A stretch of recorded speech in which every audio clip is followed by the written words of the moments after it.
సుందరాకాండ తాత్పర్యం 10వ సర్గ. సీతాదేవిని అన్వేషిస్తూ హనుమంతుడు అంతఃపురాన్నంతా పరిశీలించనారంభించాడు. ఇంద్రుని సైనాగారాన్ని పోలిన శ్రేష్టమైనది, స్ఫటిక నిర్మితమైనది, నానా రత్నాలంకృతమై వాసిస్తున్న రావణుని శయన గృహాన్ని హనుమంతుడు చూశాడు. అమూల్యములైన ఉత్తమ ఆసనములచే ఆ గృహం తీర్చిదిద్దబడి ఉంది. ఆ ఆసనములు బంగారంతోనూ దంతపు నంగిశీలతోనూ వైడూర్య మణిఖచ్చితములైన నానా వర్ణాలతో అంటే రంగులతో ప్రకాశిస్తోంది. ఆ ఆసనముల మీద అత్యంత విలువైన పరుపులు పరిచి ఉన్నాయి. ఈ సైనాగారం ముందు హనుమంతుడు ఒకవైపు శ్రేష్టములైన పుష్పమాలికలతో అలంకరింపబడి చంద్రుని వలె ప్రకాశిస్తున్న తెల్లని గొడుగును చూశారు. బంగారంతో నిర్మితమై అగ్ని వలె ఉజ్వలమై అశోక పుష్పమాలలతో అలంకరింపబడిన ఉత్తమోత్తమైన ఒక శయ్యను అక్కడ హనుమంతుడు చూశాడు. ఆ శయ్య చుట్టూ కొందరు సుందరాంగులు నిలబడి వింజామరలు వీస్తున్నారట. వివిధములైన సుగంధముల పరిమళం ఆ ప్రదేశంలో గుబాళిస్తూ ఉంది. శ్రేష్టమైన ధూపధూమం సర్వత్రా అంటే పొగ వ్యాపించి ఉన్నదట అక్కడంతా. ఆ శయ్య మీద మెత్తని గొర్రె చర్మాలు శ్రేష్టతములైన పరుపులు పరచబడి ఉన్నాయి. ఆ శయ్య చుట్టూ పరిమళ భరితములైన పుష్పమాలలు కట్టబడి ఉన్నాయి. ప్రకాశమానమైన ఆ శయనం మీద నిద్రిస్తున్న వీరుడు రాక్షసరాజు అయిన రావణుని హనుమంతుడు చూశాడు. అతడు నల్లనైన మేఘం చందాన ఉన్నాడు. అతడు ధరించిన శ్రేష్టములైన కుండలాలు మెరుస్తూ ఉన్నాయి. ఎర్రని కళ్ళు, మహాబాహువులు గల రావణుడు బంగారు జరీ వస్త్రాలు ధరించి ఉన్నాడు.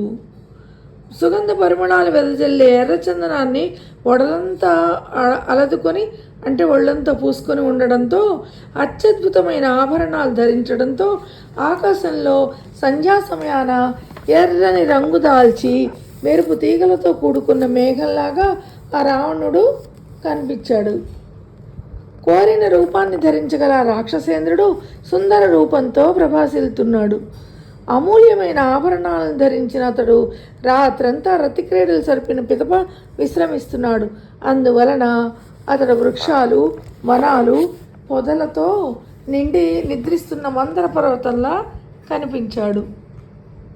రాక్షస కన్యలకు ప్రియుడు, రాక్షసులకు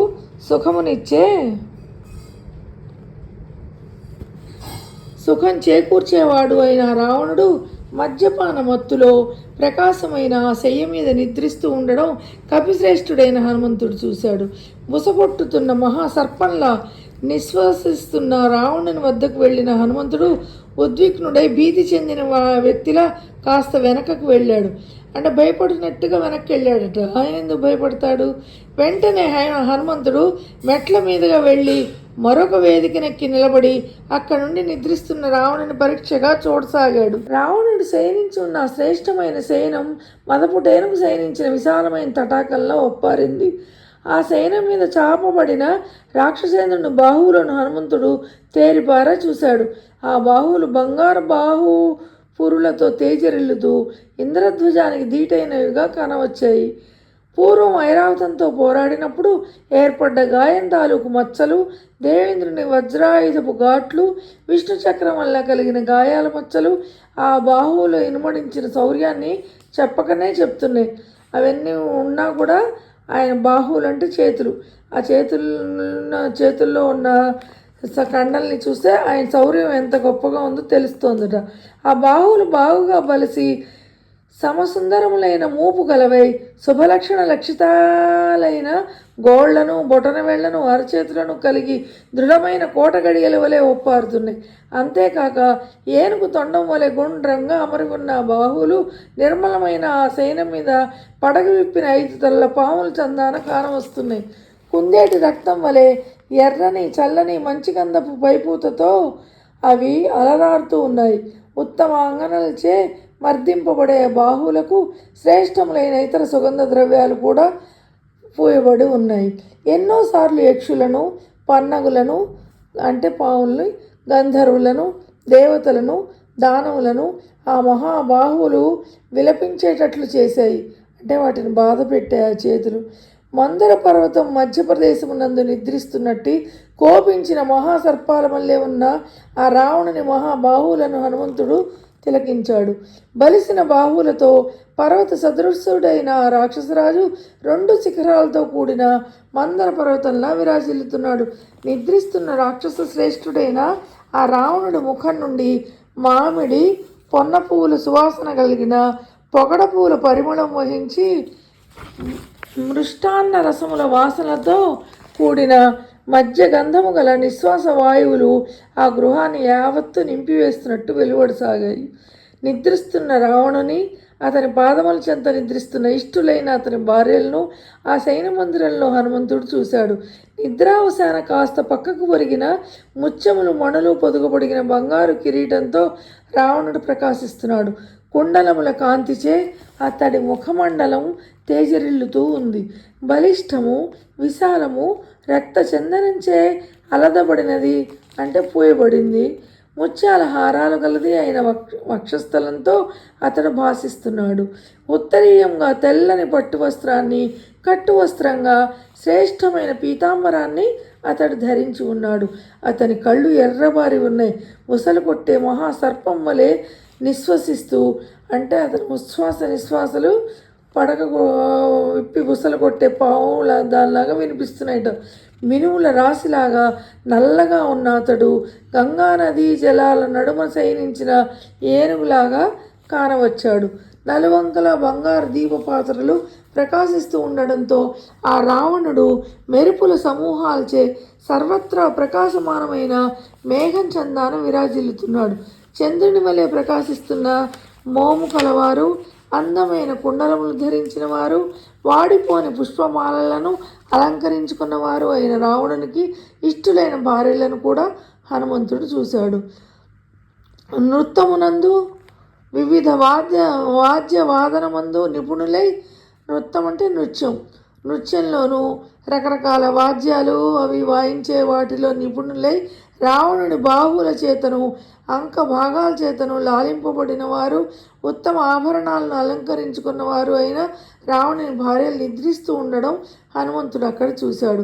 తమ భుజములచే తలగడగా చేసుకుని నిద్రిస్తూ ఉండడం చేత ఆ సుందరీమణుల చెవులకు ధరించిన వజ్ర వైడూర్యములు పొదిగిన కర్ణాభరణాలు బాహుపురులు చెవులకు అతుక్కుపోయి ఉన్నట్టుగా హనుమంతునికి కనిపించాయి. మనోహరములైన కుండలములు దాల్చిన ఆ చంద్రవదనల ముఖార విందాలతో ఆ విమానము నక్షత్ర సముదాయంతో ప్రకాశిస్తున్న ఆకాశం వల్లే మెరిసిపోతోంది.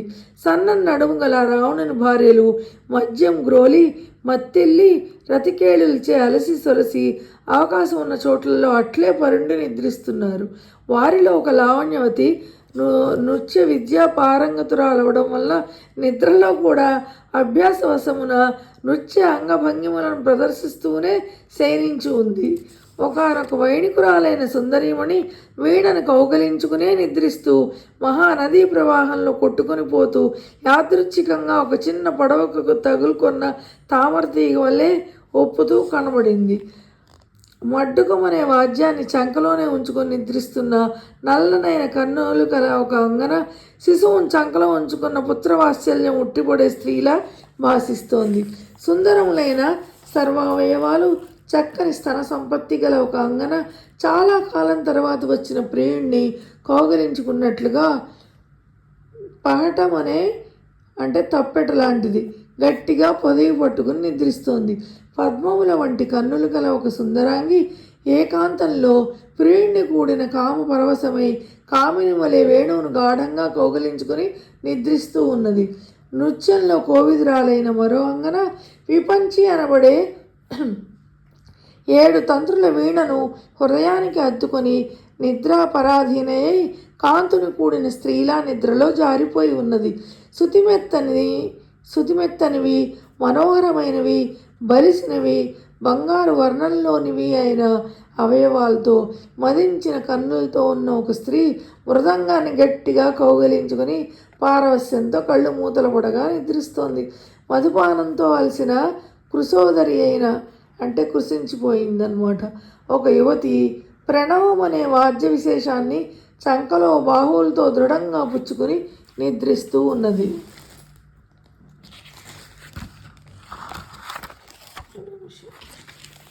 మరో యువతి దిండిమం అనే వాద్యాన్ని ఒక చేత పట్టుకొని మరొక దిండిమమును కౌగలించుకున్నదే, ప్రియుడిని కౌగలించుకుని మరొక చేత శిశువుని ఎత్తుకున్న స్త్రీలా శయనించి ఉంది.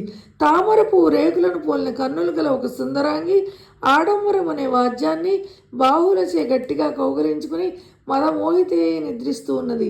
నిద్రాపరవశైన ఒక స్త్రీ పక్కనున్న నీటి కలశాన్ని తోసి ఆ నీటిలో తడిసిపోయి వసంతకాలంలో వాడకుండా ఉండడానికి నీరు చల్లి తడిపిన రంగురంగు పువ్వులతో కట్టబడిన పూల మాలవలే నిద్రిస్తూ శోభించింది. అందరినీ ఎలా వర్ణిస్తున్నారు చూడండి కవి వాల్మీకి గారు. మరొక స్త్రీ బంగారు కలసములను పోలిన తన కుశద్వయం మీద చేతులుంచుకొని అతిశయించిన పారవస్యంతో నిద్రిస్తూ ఉన్నది. పద్మపత్రాల వంటి కన్నులు, పూర్ణ చంద్రుని వంటి వదనము గల మదవతి అయిన అంగనొకతే చక్కటి కటి ప్రదేశం గల మరొక యువతిని మత్తుతో కౌగలించుకొని నిద్రిస్తూ ఉంది. అనేక విధములైన వాద్యములను కౌగలించుకొని తమ కుశములతో అదిమిపట్టి కాముకులకు కౌగలించుకున్న కామినుల వలె కొందరు సుందరిమణులు అక్కడ నిద్రపోతూ ఉన్నారు. ఆ సుందరాంగంల నడుమ ప్రత్యేకంగా శ్రేష్టమైన ఒక శయ్య మీద నిద్రిస్తున్న అత్యంత సౌందర్యవతి అయిన ఒక స్త్రీ అని హనుమంతుడు చూశాడు. ముత్యములు రత్నములు పొదిగిన ఆభరణములు ధరించినదే తన కాంతి పుంజములచే ఆ యావత్తు భవనాన్ని ప్రకాశింపజేస్తుందా అన్నట్టు ఆ అంగనామణిని హనుమంతుడు చూశాడు. బంగారం వంటి మేనిఛాయ గలది, రావణుని అమిత ఇష్టమైన ప్రియురాలు, అతని అంతఃపురానికి అధినేత్రి అయిన మండోదరి అనే ఆ స్త్రీని నిద్రిస్తుండగా హనుమంతుడు చూశాడు. గొప్పమైన బాహువులు గలవాడు, వానర సేనా నాయకుడు అయిన ఆ హనుమంతుడు చక్కగా అలంకరించుకున్న ఆమెను చూసి ఆమె సౌందర్య యవ్వనాలను బట్టి ఆమె సీత అని భావించి సంతోషంతో పులకరించిపోయాడు. సీతాదేవి కనబడిందన్న ఆనంద బాష్పాల పారవస్యంలో వానర సహజాలైన చేష్టలచే తన సంతోషాన్ని హనుమంతుడు వ్యక్తం చేశాడు. జబ్బలు చరుచుకున్నాడు, తోకను ముద్దు పెట్టుకున్నాడు, ఆటపాటలతో ఆనందంగా అటు ఇటు పచారులు చేశాడు. చకచక స్తంభాల మీదకెక్కి పైకి కిందకి దూకాడు. శ్రీమద్ వాల్మీకి రామాయణమున సుందరకాండలోని 10వ సర్గ తాత్పర్యం సమాప్తం.